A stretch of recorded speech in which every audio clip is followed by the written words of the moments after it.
بسمillahirrahmanirrahیم۔ السلام علیکم۔ پروگرام الکلام میں خوش آمدید۔ میں ہوں آپ کا میزبان محمد شعیب رضا۔ ناظرین کرام، جمعہ کے روز ہم پروگرام کے پہلے حصہ میں سیرت النبی صلی اللہ علیہ وآلہ وسلم کے ایک ایسے گوشہ پہ گفتگو کرتے ہیں جو ہماری عملی زندگی سے رخصت ہو چکا ہے۔ ہم ان کو پڑھتے ہیں، واقعات کو سنتے بھی ہیں، لیکن عملی طور پہ اس پہ عمل نہیں کرتے۔ اس موضوع پہ گفتگو کرنے کے لیے ہمارے ساتھ موجود ہیں جناب محمد امانت رسول صاحب۔ امانت صاحب، بہت شکریہ آپ کے وقت کا۔ میری معاونت کے لیے موجود ہیں مس نورین صاحبہ، thank you so much madam. ناظرین کرام، سیرت النبی صلی اللہ علیہ وآلہ وسلم ہر زندگی کے پہلو اور ہر قدم پہ رہنمائی فراہم کرتی ہے۔ ہم دیکھتے ہیں کہ سیرت النبی صلی اللہ علیہ وآلہ وسلم کے موضوعات کو عام طور پہ جمعے کے خطبات میں بیان کیا جاتا ہے، ہمارے ہاں اجتماعات ہوتے ہیں، وہاں پہ بیان کیا جاتا ہے، لیکن عملی طور پہ اس کی صورت ہمارے سامنے نہیں آتی۔ تو اس لیے ہم کوشش یہ کرتے ہیں کہ ہم ہر جمعہ کے روز ایک ایسے موضوع پہ گفتگو کریں جس کو عملی صورت میں ہمیں کرنا بہت ضروری ہے۔ امان صاحب، ہمیں بتائیے گا ہمارے ناظرین کے لیے کہ آج آپ کس موضوع پہ گفتگو کریں گے؟ بسم اللہ الرحمن الرحیم۔ ناظرین کرام، ہمارے معاشرے میں چند واقعات ایسے آج کل میں رونما ہوئے ہیں کہ جن پر جتنا بھی افسوس کیا جائے کم ہے۔ ایسا محسوس ہوتا ہے کہ ہم نے اپنے آپ کو صرف کہنے کی حد تک مسلمان کہلوایا اور اپنے آپ کو سمجھا ہے اور دعویٰ کیا ہے، لیکن حقیقتاً ہمارا کوئی تعلق بھی نہ اسلام کے ساتھ ہے اور نہ سیرت رسول صلی اللہ علیہ وسلم کے ساتھ ہے۔ اسی نسبت سے آج ہم بات کر رہے ہیں عورت کی آزادی اور خود مختاری کے حوالے سے، اور سیرت رسول صلی اللہ علیہ وسلم ہماری کیا رہنمائی کرتی ہے اور کیا ہمیں رسول اللہ صلی اللہ علیہ وسلم کا اسوہ اس حوالے سے بتاتا ہے۔ اب دیکھیے، یہ بڑی مشہور حدیث ہے۔ رسول اللہ نے فرمایا، طالب العلم فریضۃ علی کل مسلم و مسلمہ، علم حاصل کرنا ہر مسلمان مرد اور عورت پر لازم ہے۔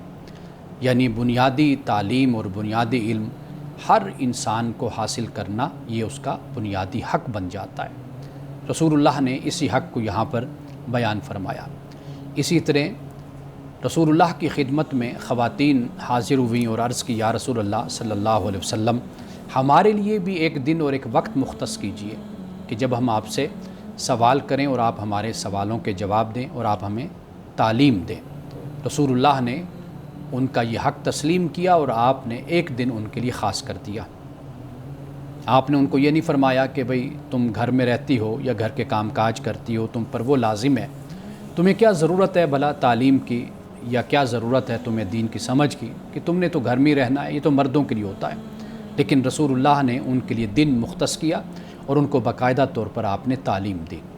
اور یہ بھی عرض کرتا چلوں کہ رسول اللہ کی بارگاہ میں خواتین ایسے سوالات کیا کرتی تھی اور پوچھا کرتی تھی کہ شاید آج اگر کسی عالم سے یا صاحب علم سے کوئی خاتون یہ پوچھے تو وہ اس کو اپنی شان کے خلاف سمجھے یا اس کو غیرت کے خلاف تصور کرے۔ پہلی بات تو یہ ہے کہ خواتین اس طرح کے سوال کر ہی نہیں سکتی، کیونکہ اسے گستاخی اور بے ادبی خیال کیا جاتا ہے۔ ہم یہ دیکھتے ہیں کہ رسول اللہ صلی اللہ علیہ وسلم کی بارگاہ میں اگر کوئی لڑکی، کوئی خاتون حاضر ہوتی ہے اور عرض کرتی، یا رسول اللہ، میرے باپ نے یا میرے چچا نے میرا نکاح میری مرضی کے خلاف کر دیا ہے، تو رسول اللہ نے اس نکاح کو فسخ کرا دیا، یعنی ختم کرا دیا، اور فرمایا کہ تو جہاں چاہتی ہے وہیں پر اپنا نکاح کر لے۔ یعنی اس وقت رسول اللہ کی عدالت اور رسول اللہ صلی اللہ علیہ وسلم بحیثیت حکمران کے، ریاست کے اور ایک نظم اجتماعی کے، آپ نے یہ فرمایا کہ جہاں تم چاہتی ہو وہاں پہ تم اپنا نکاح کر سکتی ہو۔ اور اسی طرح طلاق کا حق، خلا کی صورت تو قرآن مجید نے بیان کی ہے، لیکن فقہائے کرام نے تفویض طلاق کو بھی تسلیم کیا ہے، یعنی اس حق کو بھی، یعنی ہمارے نکاح فام میں بھی یہ لکھا ہوا ہے کہ اگر مرد اپنا حق کے طلاق اگر عورت کے سپرد کرتا ہے، یعنی تفویض کرتا ہے، تو عورت پھر مرد کو طلاق دے سکتی ہے۔ یعنی یہ صورت بھی اسلامی فقہ میں، قانون میں موجود ہے۔ اسی طرح ہم دیکھتے ہیں کہ رسول اللہ صلی اللہ علیہ وسلم نے اپنے آپ کو بہترین انسان اس لیے قرار دیا کہ آپ نے فرمایا کہ میں اپنی بیویوں کے ساتھ، اپنے گھر والوں کے ساتھ اچھا سلوک کرتا ہوں۔ اور اگر معاشی آزادی اور خود مختاری کی بات کریں تو قرآن مجید بیان کرتا ہے للرجال نصیب مما اکتسبوا وللنساء نصیب مما اکتسبنا، یعنی مردوں کے لیے وہ ہے جو انہوں نے کمایا، اور مردوں کے لیے، عورتوں کے لیے وہ حصہ ہے کہ جو عورتوں نے کمایا، یعنی یہ معاشی خود مختاری اور آزادی کی دلیل ہے۔ اور اسی طرح وراثت میں کہ جب عورت کو حق نہیں دیا جاتا تھا، اس کا حق مارا جاتا تھا، تو اسلام نے عورت کے وراثت کے حق کو تسلیم کیا۔ اور پھر ہم یہ بھی دیکھتے ہیں کہ رسول اللہ صلی اللہ علیہ وسلم کے پاس ایسے واقعات بھی اور ایسے مسائل بھی آئے کہ جب مرد نے عورت کے حق پر اپنا حق جتانے کی کوشش کی، اس کے مال پر، تو رسول اللہ نے فرمایا کہ نہیں، جو عورت کا مال ہے وہ عورت کا ہی ہے، اور اس پر اس کے خاوند کا، اس کے شوہر کا کوئی حق نہیں ہے، وہ اس کے مالکہ ہے۔ یہ معاشی آزادی ہے کہ جسے سیرت کی روشنی میں ہمیں دیکھنا اور مطالعہ کرنا چاہیے۔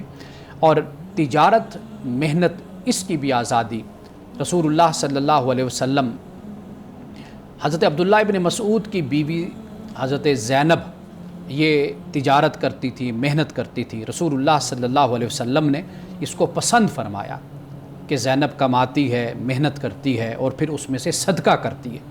بلکہ یہاں تک بیان ہے کہ حضرت عبداللہ ابن مسعود کے اخراجات اور ان کے جو خرچے تھے وہ بھی حضرت زینب نے اٹھائے ہوئے تھے اور وہ ادا کرتے تھے۔ تو لہٰذا رسول اللہ صلی اللہ علیہ وسلم کی اپنی زوجہ محترمہ حضرت سودا وہ دباغت کا کام کرتی تھی، یعنی جو چمڑا ہے اس کی دباغت کر کے اس کو وہ بیچا کرتی تھی۔ حضرت اسماء بنت ابی بکر رسول اللہ صلی اللہ علیہ وسلم کی رشتے میں سالی ہیں، وہ بھی کھیتی باڑی کرتی تھی، کاشتکاری کرتی تھی۔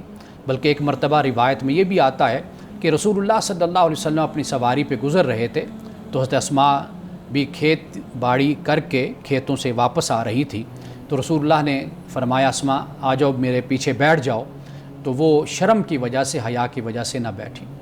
جب حضرت اسماء اپنے گھر پہنچی تو انہوں نے اپنے شوہر سے اس بات کا ذکر کیا کہ رسول اللہ مجھے راستے میں ملے تھے اور آپ نے فرمایا کہ اسماء آ جاؤ پیچھے بیٹھ جاؤ، تو میں شرم کی وجہ سے نہ بیٹھ سکی۔ تو آپ کے خامند نے کہا کہ رسول اللہ صلی اللہ علیہ وسلم سے کیا شرم، یعنی کیا حیا، یعنی آپ اللہ کے رسول ہیں۔ تو یہ آپ کے خامند نے یہ کہا، تو آپ کہاں سے آ رہی تھی؟ آپ کاشتکاری کر کے، آپ تجارت کر کے، آپ کھیتی باڑی کر کے تشریف لا رہی تھی۔ اور اسی طرح ہم سماجی اور سیاسی حوالے سے جب دیکھتے ہیں، سورۃ الممتحنہ کی آیت نمبر غالباً 12 ہے، اس کو آپ پڑھ کر دیکھ لیجئے۔ رسول اللہ صلی اللہ علیہ وسلم جس طرح مردوں سے بیعت لیتے تھے اسی طرح آپ نے عورتوں سے بھی بیعت لی، یعنی اس کو بیعت سیاسی بیعت، اس کو بیعت سیاسیہ اس کو کہا جاتا ہے۔ یعنی ایک ہمارے ہاں جو رائج ہے یہ بیعت ارشاد اس کو علماء نے کہا ہے، لیکن رسول اللہ صلی اللہ علیہ وسلم نے مدینۃ المنورہ جانے سے پہلے یعنی ہجرت سے پہلے آپ نے جو عقبہ ثانیہ اور اولیٰ یہ جو بیعت کہلائی جاتی، یہ در حقیقت سیاسی بیعت تھی جو آپ نے لی تھی۔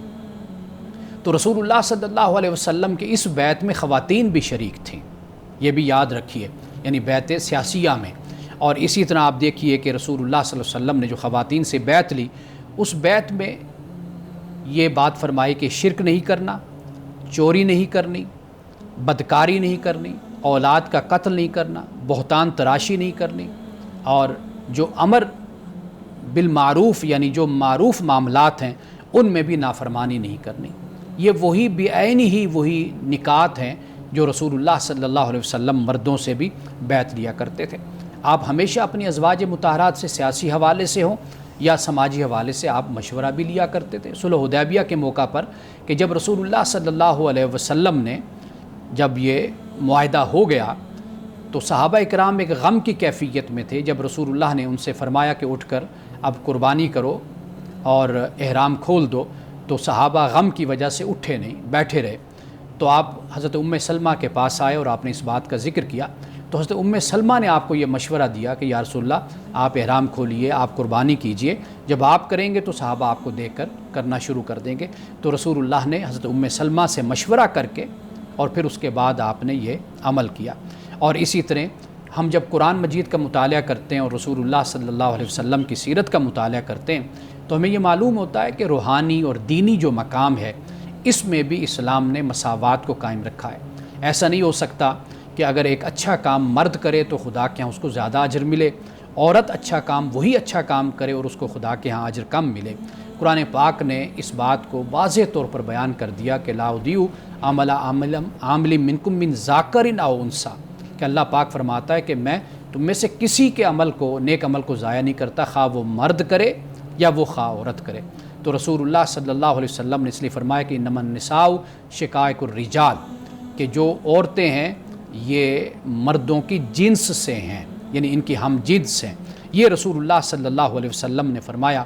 تو لہٰذا آج کا معاشرہ یہ بالکل جاہلانہ معاشرہ ہے، یہ اس معاشرے کا اور ایسے لوگوں کا کہ جو عورت پر ظلم کرتے ہیں، زیادتی کرتے ہیں، عورت کا قتل کرتے ہیں، مار دیتے ہیں اور اس کو اس کا حق نہیں دیتے جو اس کا حق بنتا ہے۔ تو یہ لوگ جاہل ہیں، ظالم لوگ ہیں۔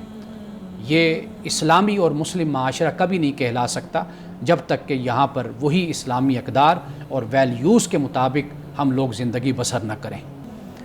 ان حالات کے مطابق ہی ایک بہت اچھا موضوع اس کا انتخاب کیا اور ہمارے سامنے بہت سی چیزیں واضح کی۔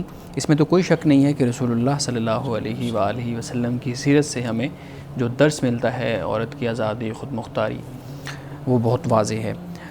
سمپل سادہ ایک سوال، یہ جو واقعہ ہوا یا اس طرح کے اور واقعات ہوتے ہیں، یہ کیا غیرت صرف مردوں کی جاگتی ہے، مردوں کے لیے ہی صرف غیرت ہوتی ہے اور پھر اس کو جسٹیفائی کیا جاتا ہے جی ہم اتنے غیرت مند مسلمان ہیں کہ ہم نے اس گناہ کو جو ہے نا وہ مٹا دیا ہے، وہ کوئی غلطی ہو رہی تھی، کوئی مسئلہ ہو رہا تھا تو ہماری غیرت گوارا نہیں کی اور ہم اتنے غیرت مند مسلمان اور 5 وقت کے نمازی، اور مطلب ساتھ ان چیزوں کا بھی اضافہ کیا جاتا ہے۔ تو پوچھنا میں یہ چاہتا ہوں کہ یہ عورتوں کے لیے کوئی غیرت نہیں ہے، صرف مردوں کے لیے غیرت جاگتی ہے کہ ان کی کوئی بیٹی بہن کوئی اپنی مرضی سے کوئی قدم اٹھاتی ہے تو وہ ان کا جو ہے نا وہ طیش میں آ جاتے ہیں، مرد جو مرضی کرتے رہے ان کے لیے کچھ بھی نہیں ہوتا؟ سب سے پہلے تو غیرت ہم سمجھیں نا کہ غیرت ہے کیا۔ جی ہمارے معاشرے میں ایک اچھا بھلا لفظ ہوتا ہے، اس کو بہت ہی غلط طریقے سے استعمال کیا جاتا ہے۔ خاص طور پر ہم مسلمان تو ہر بات میں اور اپنے ہر کام میں اسلام کو پیش کرنے کی کوشش کرتے ہیں اور اسلام کے شیلڈ کے پیچھے اپنے آپ کو چھپاتے ہیں، دینی فریضہ سمجھتے ہیں۔ ہاں، یعنی کہ یہ ہمارا جسے یعنی مذہبی استعمال جسے ہم کہتے ہیں وہ ہمارے ہاں بہت زیادہ ہوتا ہے، جبکہ قرآن مجید میں تو ایسا کوئی تصور موجود نہیں ہے، لیکن چونکہ رسول اللہ صلی اللہ علیہ وسلم کے معاشرے میں وہاں پر چونکہ اس طرح کے واقعات رونما ہوتے تھے یا صحابہ کرام آپ سے آ کر پوچھا کرتے تھے، تو وہاں پر پھر رسول اللہ نے جس طرح غیرت کا مفہوم بیان کیا اور غیرت کے معنی کو واضح کیا، اس لیے کہ یہ رویے اور یہ سلوک یہ جاہلانہ معاشرے کی علامت ہوتے ہیں۔ صحیح۔ تو سب سے پہلے تو اس تصور کو واضح کیا جانا چاہیے کہ غیرت کیا۔ غیرت ایک بڑا اچھا لفظ ہے، یعنی آپ یوں کہہ لیجئے کہ غیرت در حقیقت دینی اور اخلاقی احساس ہے کہ جو آپ کی نظر میں گناہ کو ناپسند کر دیتا ہے۔ ٹھیک ہے، ٹھیک ہے۔ یعنی یہ جو شعور اور یہ احساس یہ آپ کو اللہ کے احکام کی نافرمانی، ظلم، زیادتی، قتل، اس کو ناپسند، یعنی آپ اس سے کراہت کرتے ہیں۔ ٹھیک ہے۔ یہ در حقیقت اس کو ہم کہتے ہیں کہ یہ غیرت ہے۔ آج ایک حدیث میں نے پڑھی، بلکہ میں نے اس کو پوسٹ بھی کیا ٹھیک ہے۔ فیس بک پر، کہ رسول اللہ صلی اللہ علیہ وسلم نے یہ فرمایا کہ اللہ غیرت فرماتا ہے، مومن بھی غیرت کرتا ہے۔ اللہ بھی غیرت فرماتا ہے، مومن بھی غیرت کرتا ہے، لیکن اللہ سبحانہ و تعالی جب مومن کوئی غلط کام کا ارتکاب کرتا ہے تو اللہ کو اس پر غیرت آتی ہے۔ اب آپ اندازہ کیجئے کہ غیرت کیا ہے۔ میں نے جو لفظ بولا نا کہ دینی اور اخلاقی احساس، یعنی وہ اس طرح کے دین کی جب ہم بات کریں گے تو اللہ کے احکام سامنے آئیں گے۔ جب ہم اخلاقیات کی بات کرتے ہیں تو پھر آپ کا اپنا ایک معاشرہ ہے، سماج ہے، آپ کا ملک ہے، ریاست ہے، اس کا قانون ہے۔ بالکل۔ ان قوانین کی خلاف ورزی کرنا یہ بھی غیرت کے خلاف ہے۔ اللہ کے احکام کی خلاف ورزی کرنا یہ بھی غیرت کے خلاف ہے۔ غیرت در حقیقت یہ ہے کہ آپ قوانین کی پابندی کریں، آپ اللہ کے احکام اور اللہ کی جو حدود ہیں قائم کردہ ان کی خلاف ورزی کرتے ہوئے آپ کو شرم آئے، صحیح واضح آپ ہو کو گیا. حیا آئے، ٹھیک ہے. آپ میں اپنی نظروں میں گر جائیں کہ یہ میں کیا کر بیٹھا، کتنا گھنونا جو ہے نا غلط وہ کام کر عمل کر بیٹھا بیٹھا ہوں، ہوں. یا مجھ سے یہ ہونے والا تھا. یعنی گناہ سے اور اللہ کے احکام کی خلاف ورزی سے وہ بھاگتا ہے. یہ در حقیقت غیرت ہے. اب آپ دیکھیے کہ یہ کتنا اچھا اس کا مفہوم ہے اور ایک اچھا معنی ہے، لیکن ہمارے معاشرے میں آ کر یہ کتنا غلط استعمال اس کی ہونے کیا لگا. وجہ ہے؟ ہمارے معاشرے میں ہم وہ معاشرہ جو عرب سے پہلے کا، یعنی رسول اللہ صلی اللہ علیہ وسلم کی بعثت سے پہلے کا معاشرہ، اس کو ہم جاہلانہ ایک رسم و رواج یا معاشرہ کہتے ہیں. ہم تو آج اپنے آپ کو پکا مسلمان کہتے ہیں، اور سب سے زیادہ میرے خیال میں خیرات، صدقات اور حج عمروں کے لیے لوگ یہاں سے جاتے ہیں. اس کے باوجود ہمارے ہاں یہ غلط کانسیپٹ کیوں ہے؟ واضح بات ہے کہ تعلیم کا فقدان ہے کہ لوگوں کو اس بارے میں آگاہ کیا جائے. ہمارے علماء، مذہبی پلیٹ فارم، ان کا بھرپور استعمال اس حوالے سے ہونا چاہیے کہ جو اسلام کی اصل تعلیم ہے، کہ اگر آپ نے اپنے آپ کو مسلمان کہا ہے، اسلام سے جوڑا ہے، تو پھر آپ اسلام کی اصل تعلیم کو پیش نظر رکھیں. ٹھیک ہے. اصل انسان کے ساتھ جو سب سے بڑی پرابلم ہوتی ہے نا، وہ یہ ہوتی ہے کہ وہ ایک معاشرت میں پیدا ہوتا ہے، ایک ثقافت میں پیدا ہوتا ہے، کلچر میں پیدا ہوتا ہے، اس کے اثرات اس پر مرتب ہوتے ہیں. یہ وہ تعصبات ہیں کہ جس میں انسان گھر جاتا ہے یا ان کا اثر قبول کرتا ہے. یعنی پھر اس کے ساتھ جو ایک اس کا نظریہ ہوتا ہے، اس کا برائے نام اس کا تعلق رہ جاتا ہے. یعنی جیسے اسلام سے ہمارا ایک برائے نام تعلق رہ گیا، رسول اللہ صلی اللہ علیہ وسلم کی ہستی سے برائے نام ہمارا تعلق رہ گیا. تو یہ برائے نام تعلق جو ہے یہ فقط کہہ دینے کا نام نہیں ہے نا. جب آپ دین کی بات کرتے ہیں تو پھر دین کی تعلیمات ہیں، احکام ہیں، آپ نے ان کو بھی اپنے ہاں رائج بھی کرنا ہے، ان کو عام بھی کرنا ہے، اس پر لوگوں کو آپ نے شعور بھی دینا ہے، سمجھ بھی دینی ہے. اور بدقسمتی یہ ہے کہ ہمارے ہاں اس پر کام نہیں ہوتا. صحیح. امان صاحب، میں یہ پوچھنا چاہوں گا کہ ہمارے ہاں جو مرد کو ایک خاص حکمرانی کا جو ہے نا وہ تصور یا منصب دے دیا گیا کہ وہ معاشی خود کفیل ہے یا معاشی کفالت کرنے والا ہے، تو اس لیے اس کے پاس یہ منصب ہے، آپ کہہ لیں، یا ذمہ داری ہے، اس کو آپ جو بھی نام دے لیں، کیونکہ کچھ لوگ اس کو ذمہ داری کہتے ہیں، کچھ لوگ اس کو منصب کہتے ہیں، عہدہ کہتے ہیں. لیکن اس پہ جو بھی ہمارے ہاں غیرت کا تصور لے کے لوگوں کو قتل کیا جاتا ہے، مار دیا جاتا ہے، بیٹیوں کو مار دیا جاتا ہے، اس پہ مرد کا احتساب کیوں نہیں ہوتا؟ ہم عورت کا تو احتساب کرنے کی سوچ رکھتے ہیں کہ اس نے یہ گناہ کر لیا، اس نے اپنی مرضی کر لی ہے، اس نے اپنی آزادی اور خود مختاری سے ایک فیصلہ کر لیا ہے، تو میں نے اس کا احتساب کرنا ہے. لیکن یہ کیوں نہیں ہوتا کہ ہم نے مردوں کا بھی احتساب کرنا ہے؟ جیسے یہ واقعہ ہوا ہے، اسی طریقے سے مذہبی لوگ اس سارے واقعے پہ اس طرح سے ریئیکشن نہیں دے رہے جس طرح سے وہ باقی چیزوں کے اوپر ریئیکشن دیتے ہیں. کبھی کچھ اور مسئلہ ہو جاتا ہے تو وہ پوری غیرت ان کی بھی ایک خاص طرح کی کھڑی ہو جاتی ہے، وہ اور جاگ جاتی ہے، وہ پورے شہر بند کر دیتے ہیں. لیکن کسی کی بیٹی کی جان چلی جانا، کسی کی ماں کی جان چلی جانا، اور ایسے جو ہے نا وہ اس انداز سے چلے جانا، اس پہ کیوں سب خاموش ہیں؟ اچھا، ایک تو ابھی میں مزید غیرت پر عرض کرنا چاہوں گا. دیکھیے، ہم بار بار غیرت کا لفظ استعمال کر رہے ہیں نا. غیرت، غصہ، اس میں فرق ہے. غیرت اور طیش میں فرق ہے. غیرت اور جہالت میں فرق ہے. ٹھیک ہے. غیرت اور جاہلانہ جو افعال اور اعمال ہیں ان میں فرق ہے. یعنی غیرت کا لفظ ایک طرف، یہ باقی سارے لفظ دوسری طرف. دوسرے اصل جو کچھ بھی ہو رہا ہے نا، یہ ہو رہا ہے غصے سے، طیش سے. شیطان بن کر ہوتا ہے یہ سارے جتنے بھی کام آپ کو معاشرے میں ہوتے ہوئے نظر آتے ہیں. بدقسمتی سے ہم اس کو پھر غیرت کا نام دے دیتے ہیں. تو لہٰذا یہ ایک تو ہمیں یہ فرق ضرور رکھنا چاہیے. ایک اچھا بھلا لفظ ہوتا ہے، ہم اس کو اتنا بدنام کر کے رکھ دیتے ہیں کہ غیرت اتنا خوبصورت لفظ ہے. رسول اللہ صلی اللہ علیہ وسلم نے احادیث میں اس کو استعمال فرمایا ہے کہ اللہ سب سے زیادہ غیرت مند ہے. یعنی ایک جگہ پر اس بات کو بھی واضح فرمایا کہ بھئی اے مسلمان، اے صحابی، تیری غیرت خدا کی غیرت کے تحت ہونی چاہیے. یعنی یہ طریقہ نہیں ہونا چاہیے کہ خدا کی غیرت کہاں پر ہوتی ہے؟ جہاں تو اللہ کے نافرمانی کرتا ہے، جہاں تو کسی انسان کا حق مارتا ہے، جہاں تو کسی انسان کی جان لیتا ہے، تو قتل کرتا ہے. تو اللہ کی غیرت سب سے بڑی غیرت ہوتی ہے.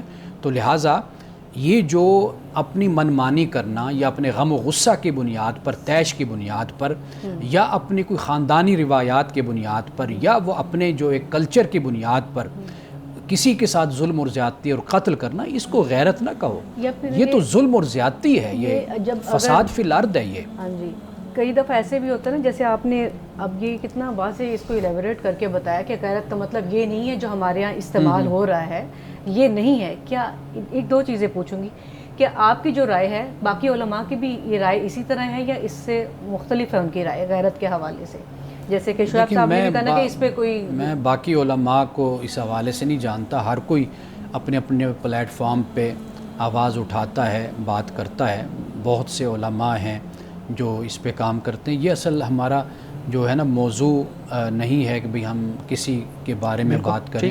جہاں تک آپ کی رائے کی بات ہے کہ بھئی علماء اس بارے میں کیا رائے رکھتے ہیں، تو میرا خیال ہے کہ قرآن جو بتاتا ہے، جو حدیث بتاتی، تو رائے تو وہی علماء کی ہوتی ہے اور ہونی بھی وہی رائے چاہیے جو بات میں نے آپ کے سامنے ہمارے یہ رکھی. بھی ہوتا ہے جیسے اگر کسی کے گھر میں کسی بہن کی طرف سے کوئی مسئلہ کہ کسی کی بیٹی کی طرف سے ہوا، ایسا کوئی قدم اس نے اٹھا لیا جارحانہ، تو اسے دوسرے جو ارد گرد والے لوگ ہیں وہ بھی کہتے ہیں کہ تیری غیرت کتنے مر گئی، پریشرائز اس کو کرنا شروع کر دیتے تیری غیرت ہو گئی ہے، تو کس طرح کا بھائی ہے، تو پھر کس طرح یہ کا کہ باپ ہے. غیرت عورت میں بھی ہوتی ہے.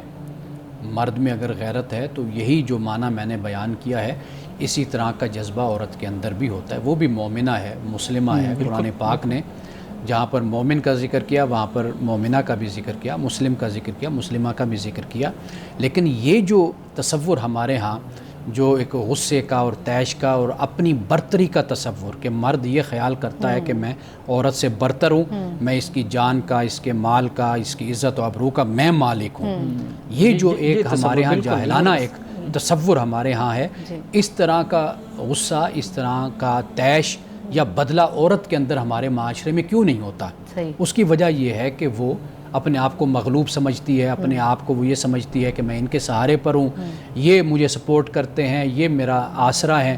تو لہٰذا اپنے بھائی کے خلاف کوئی بہن کھڑی ہو کر کیوں نہیں اس طرح کا مظاہرہ کرتی جس طرح بھائی اپنی غیرت کا، سو کالڈ قسم کی غیرت کا مظاہرہ کر رہا ہوتا ہے. واضح بات ہے کہ عورت کی اپنی ایک شخصیت کے جو بچپن سے پروان چڑھا دی جاتی ہے ہمارے معاشرے میں، خاص طرح کی ہے، خاص طرح کی، کہ وہ اپنے آپ کو محکوم خیال کرتی ہے، اپنے آپ کو مغلوب خیال کرتی ہے. وہ یہ خیال کرتی ہے کہ ابھی تو میں بھائیوں کے سہارے پہ ہوں، اور پھر اس کے بعد جب شادی ہو جائے گی پھر خامند کے سہارے پہ ہوں، جب خامند نہیں ہوگا تو پھر اپنے بچوں کے سہارے پر، بیٹوں کے سہاروں پر ہوں گی. یہ جو ہمارے ہاں ایک باقاعدہ طور پہ براٹ اپ ہوتی ہے، عورت کی پرورش ہوتی ہے، یہ اس کا نتیجہ ہے کہ مرد اپنے غصے کا، طیش کا اور اپنی جہالت کا اظہار کر لیتا ہے. اور اگر عورت کو ذرا ہمت جرت دی جائے تو اگرچہ 100 میں سے یعنی ایک آدھا واقعہ ایسا بھی ہوتا ہے جہاں پر عورت بھی مرد کو قتل کر دیتی ہے، مار دیتی ہے، کہ جہاں پر وہ دیکھتی ہے کہ میرا خامند یا میرا بھائی یا کوئی بھی، بھائی تو کم، یعنی خامند پر زیادہ، کہ یہ کسی اور عورت کے ساتھ اس کے ناجائز تعلقات ہیں. وہاں پر ہم نے اس طرح کے واقعات بھی ہم نے دیکھے ہیں.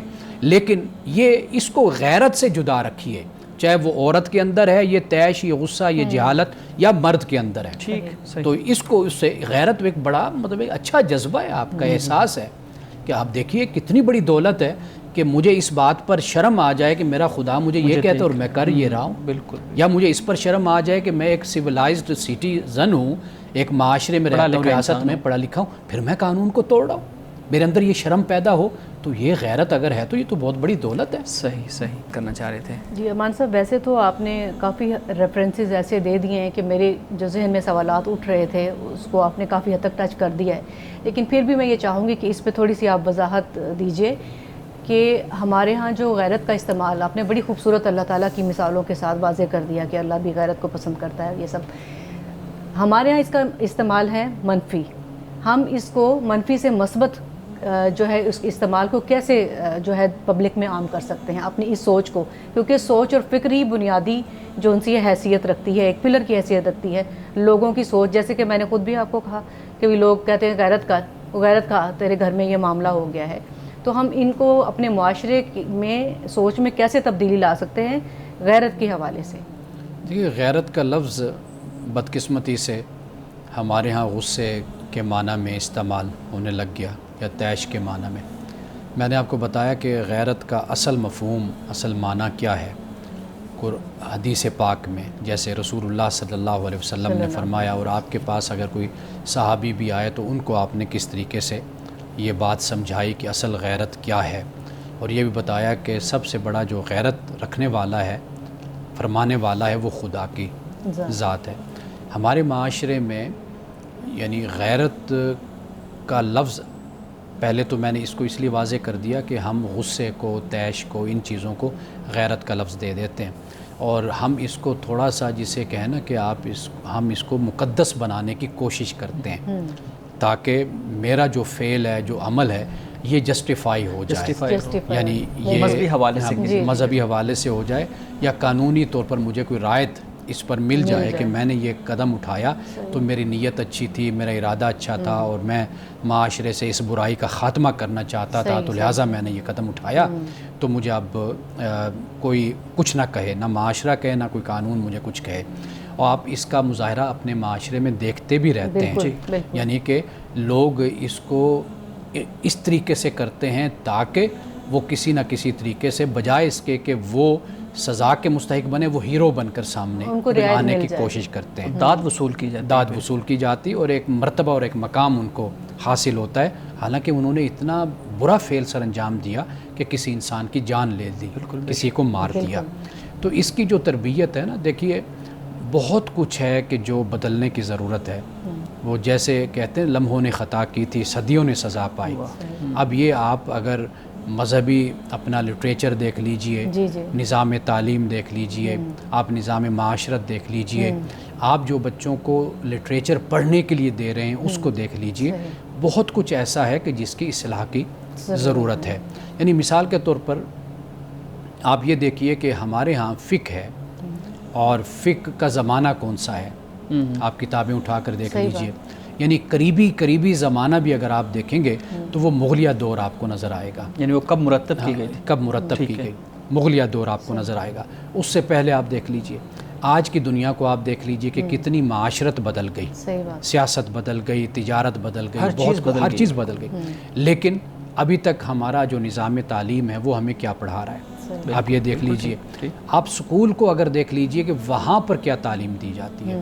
ٹھیک ہے، وہاں پر ممکن ہے کہ مرد اور عورت کی تفریق کی تعلیم نہ ہو، لیکن جس طرح کی تعلیم ہے وہاں پر، اور جب وہ عملی زندگی میں آتے ہیں تو مجھے آپ یہ بتائیے کہ کیا وہ ایک تفریق لے کر نہیں آتے، کلاس کا تصور لے کر آتے ہیں کہ ایک وہ ہے کہ جو حکومت کرنے والا ہے، ایک وہ ہے کہ جو کلرکی کرے گا، چھوٹی نوکری کرے گا، ایک وہ ہوگا کہ جو ان کی خدمت کرے گا۔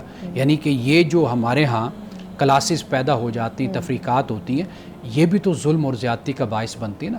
تو گویا کہ میں یہ سمجھتا ہوں جب ہم یورپ کی بات کرتے ہیں نا، ادھر رنیسانس کی، انقلاب کی، تبدیلی کی بات کرتے ہیں، اگر آپ دیکھیں تو وہاں پر زندگی کے ہر شعبے میں کام ہوا ہے، ہر شعبے میں۔ یعنی مثال کے طور پر ہمارے ہاں جو ڈرامے بنتے ہیں، ہمارے ہاں جو فلمیں بنتی ہیں، آپ ان کا مزاج آپ دیکھ لیں، سامنے رکھ لیں کہ کس طریقے سے، یعنی شہروں کے اندر بھی ایسے ڈرامے دکھائے جاتے ہیں کہ شہروں کے اندر ہی کھڑے کھڑے ایک بندے کو اس لیے گولی مار دی جاتی ہے کہ اس نے گاڑی پارک کرتے ہوئے پیچھے گاڑی کھڑی کر دی، یا اس نے اس شہزادے کو یا اس وڈیرے کو اس نے کیوں کھڑے ہو کر سامنے بات کی ہے، بالکل اپنے حق کی بات کیوں کر دی۔ اب یہ ڈرامے اور اسی طرح کے ہماری کہانیاں، یہ جو کچھ بھی ہے، اگر آپ ان کو اس طریقے سے پیش کریں کہ جس میں برابری کا تصور ہو، ایکویلٹی، کہ عورت کے وجود کو تسلیم کیا جائے، اس کی شخصیت کو مانا جائے، اس طریقے سے آگے بڑھا جائے، تو صرف یہ راتوں رات کچھ نہیں ہونے والا۔ آپ کو ہر پہلو سے دیکھنا پڑے گا کہ جہاں پر جنسی تفریق پیدا کی جاتی ہے، جہاں پر امارت و غربت کا فرق زیادہ دکھایا جاتا ہے، جہاں پر اس طرح کے مسائل پیدا کیے جاتے ہیں، تو یہ پھر جا کر کچھ معاشرہ سنورنے کی طرف آتا ہے۔ اچھا، میں یہ پوچھنا چاہوں گا کہ یہ ایک آپ نے گراس روٹ لیول پہ جو تبدیلی کی ضرورت ہے اس پہ تو بات کر لی ہے، لیکن مجھے لگتا ہے کہ جب تک کسی بیماری کی تشخیص نہ ہو، کچھ آپ نے اس پہ توجہ دلائی ہے کہ ہمارے ہاں طیش اور غصہ، اور پھر شروع سے ہی ایک خاص قسم کی تربیت ہے جس کی وجہ سے ہم غیرت کا یہ تصور سمجھتے ہیں۔ لیکن یہ میں پوچھنا چاہوں گا کہ اس تصور کو، غصے کو یا طیش کو اس غیرت کے لفظ کے ساتھ کیسے جوڑا گیا؟ یعنی کہیں نہ کہیں تو آ کے یہ ایک جگہ پہ اکٹھے ہوئے ہوں گے، اور پھر دوسرا یہ ہے کہ اس کو اسلامائز کر دیا گیا، یعنی خاص مذہبی لینز کے اندر اس کو رکھ دیا گیا، اور آنر کلنگ جیسے اتنے گھنونے جو ہے نا وہ جرم کو قانون سے بھی جو ہے نا وہ ماورا سمجھ لیا گیا کہ ٹھیک ہے، کوئی مسئلہ نہیں ہے، قانون بھی موجود ہے، ہر چیز موجود ہے، ریاست موجود ہے، ریاست کی ریٹ موجود ہے، لیکن اس کے باوجود اتنے دھڑلے سے یہ کام کیا جائے۔ تو مجھے لگتا ہے کہ اس کی بھی جو وہ پینیٹریشن ہے وہ بہت جو ہے نا اسٹرانگ ہے اس جرم کی۔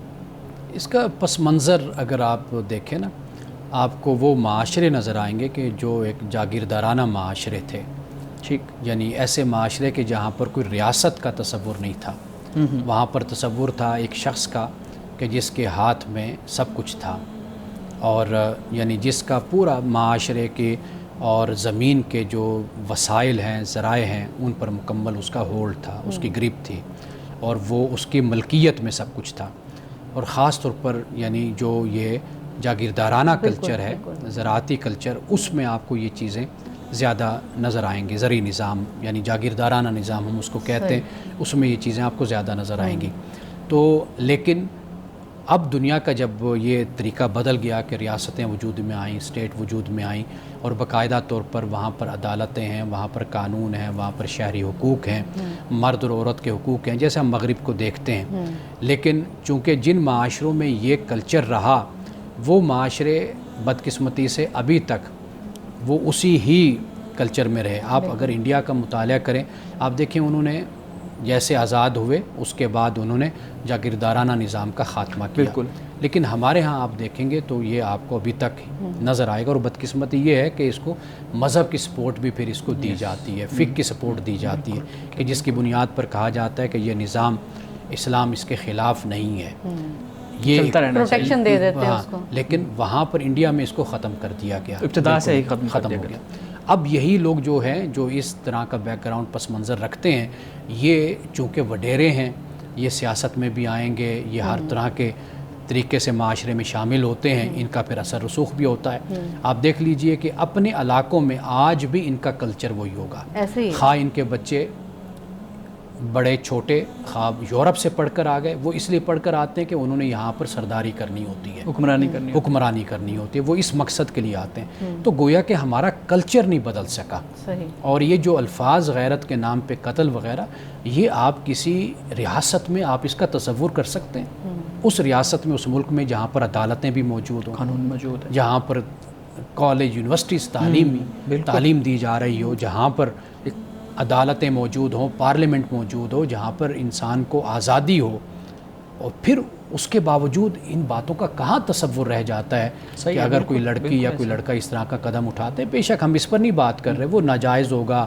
وہ غلط ہوگا، وہ خلاف اسلام ہوگا، ٹھیک ہے، سب کچھ ہم نے مان لیا، لیکن کسی کی جان لینا، اور اس ملک میں جہاں پر ریاست بھی ہے، جہاں پر قانون ہے، عدالتیں ہیں، تو آپ عدالتوں کے سپرد کیجیے۔ شاید خواہ وہ مذہبی مسئلہ ہے، وہ معاشرتی مسئلہ ہے، وہ خواہ وہ سیاسی مسئلہ ہے، کوئی بھی ہے، آپ عدالتوں کا دروازہ کھٹکھٹائیں، وہاں پر جو معاملات جائیں گے اس کے مطابق فیصلہ۔ آپ نے عدالتوں کی بات کی، تو عدالتوں میں وکلاء حضرات بھی تو یہی نقطے اٹھاتے ہیں کہ بھی ہم اگر کسی کا کیس آ گیا غیرت کے نام پہ قتل کا، تو وہ خود یہ ایک نقطہ دے دیں گے کہ آپ اس شک کو یا اس کو استعمال کر سکتے ہیں کہ میں نے غیرت کے نام پہ یہ قتل کیا ہے۔ مولانا صاحب، ہم اس کا جواب بریک کے بعد لے لیں۔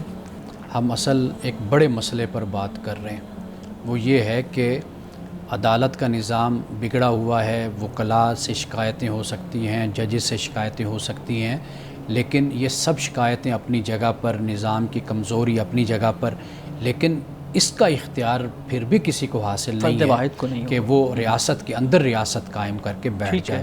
بہت سے لوگوں کو انصاف بھی ملتا ہے، عدل کے مطابق فیصلے بھی ہوتے ہیں، کہیں پر نہیں بھی ہوتے، یہ سب کچھ چلتا ہے، لیکن ہم جس نقطے پہ بات کر رہے ہیں وہ یہ ہے کہ کس کو اس بات کا حق ہے حاصل کہ اگر ایک لڑکا یا لڑکی اپنی پسند کی شادی کرتے ہیں تو لڑکی کا بھائی یا لڑکے کے رشتہ دار وہ ان دونوں کو ویرانے میں لے جا کر گولیاں مار دیں، ان کو قتل کر دیں۔ ہم تو اس پر بات کر رہے ہیں، باقی اس طرح کی جو کمزوریاں ہیں یہ گریجولی وقت کے ساتھ ساتھ پھر دور ہوتی چلی جاتی ہیں۔ صحیح جی جی۔ عورت کی آزادی اور خود مختاری اگر ہم سیرت رسول صلی اللہ علیہ وسلم کی روشنی میں دیکھیں تو کیا یہ آزادی اور خود مختاری یورپ کی دی ہوئی آزادی اور خود مختاری سے مختلف ہے؟